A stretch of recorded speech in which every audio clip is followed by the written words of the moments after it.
Un sacco di vite è il titolo del convegno che l'Associazione Italiana Stomizzati, AISTOM, Sicilia, ha organizzato ad Agrigento presso il Collegio dei Filippini e ideato dall'infermiere enterostomista Lillo Volpe. Diverse le personalità che hanno dato il loro contributo all'iniziativa.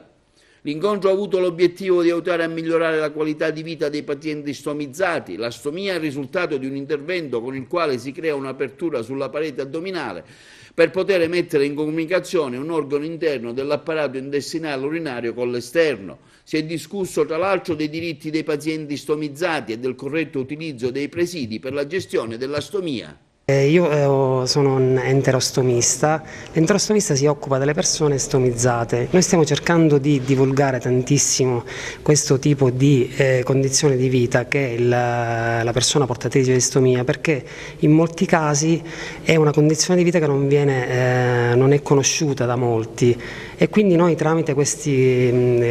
incontri, questi corsi di aggiornamento che organizziamo, cerchiamo di divulgare questo tipo di condizione di vita, perché la stomia non è una malattia,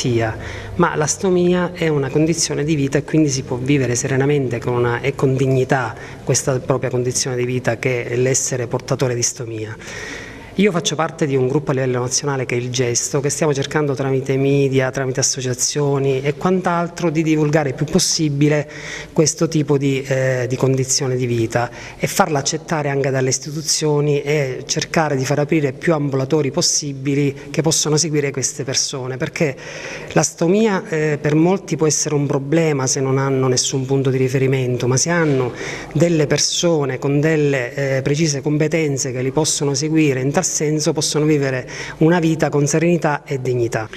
Noi siamo sempre presenti nel territorio di Agrigento, questa penso sia la terza o la quarta volta che noi facciamo questa opera di sensibilizzazione nei confronti della cittadinanza di Agrigento, perché questa patologia, appunto, come diceva lei, non è, innanzitutto non è visibile, ma sono dei problemi che riguardano chiaramente l'incontinenza, in questo caso fecale o urinaria, e siamo qui per spiegare a tutti i pazienti come vivere e sopravvivere dopo questo tipo di vera e propria mutilazione invalidante, e anche con gli enterostomisti che ci aiutano ad assistere, dare anche l'assistenza ai pazienti, ai caregiver, cioè coloro che si occupano dei pazienti. Nel caso specifico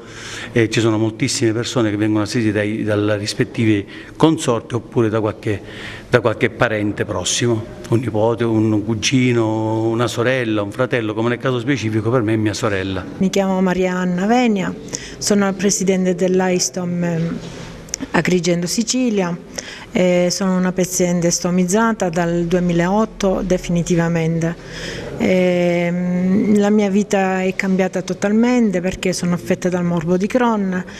Prima di avere la stomia non potevo uscire, avevo una vita un poco più limitata di ora. Poi grazie all'associazione AISTOM di Agrigento che Lillo Volpe, l'enterostomista, ha fatto qua all'ospedale. Abbiamo un punto di riferimento noi ammalati, sia come diritti per i stomizzati che per i documenti,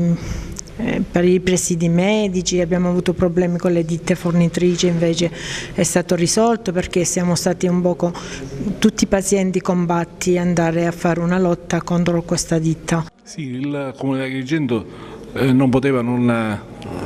rendersi partecipe di questa manifestazione, perché è un'associazione veramente che merita di essere supportata, perché viene incontro ad esigenze molto speciali, molto particolari di una categoria di persone che fino a non molto tempo fa erano di fatto quasi abbandonate a se stesse, nel senso che non avevano dei punti di riferimento chiari e precisi per poter risolvere, diciamo, tutte le problematiche piccole, medie e grandi che l'avere una stomia, cioè una ano preternaturale,